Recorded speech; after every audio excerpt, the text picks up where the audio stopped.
안녕하세요. 스타크 아카데미의 오늘의 경제입니다.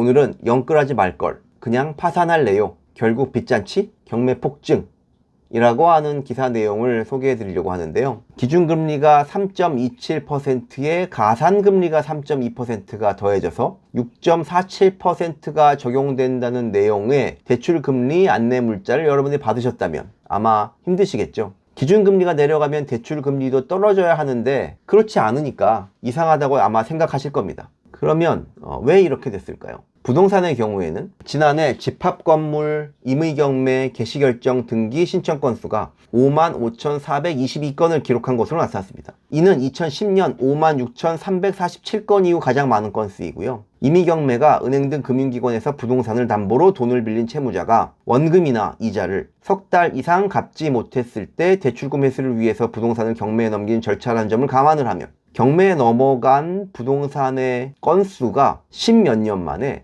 최고치에 이르렀다는 것을 의미합니다. 아마도 2020년, 2021년에 집값이 급등할 때 대출로 집을 산 영끌족들이 고금리를 견디지 못하고 있는 것으로 보고 있는데요. 이러한 상황은 앞으로도 더 악화될 것으로 생각이 됩니다. 왜냐하면 지난해에도 서울 외곽 지역의 아파트 값은 하락이나 보합세를 기록하고 있었고 수도권도 일부 지역만 가격이 올랐을 뿐이고 지방은 전 지역에서 하락세가 나타나고 있기 때문에 실제로 서울의 일부 지역을 제외하고는 자산을 팔기가 어려운 상황이 됐습니다. 따라서 부채를 갚아야 되는데요. 예전에는 잠깐 동안 참고 더 비싸게 팔아서 이러한 부채를 청산하려고 했던 전략들을 많이 가지고 있었는데 이러한 전략이 이제 먹히지 않게 된 겁니다. 한국은행의 기준금리가 인하가 되고 있었고 최근에는 금통위가 기준금리를 3.0%로 유지하긴 했지만 시장금리가 낮아지지 않고 있는데요. 그 이유는 대출금리를 낮출 수 없기 때문입니다. 왜냐하면 돈을 빌려간 사람이나 기업이 대출을 했는데 잘 갚지 못할 것으로 판단을 하면 금융기관들은 대출 시의 가산금리를 높이게 되고요.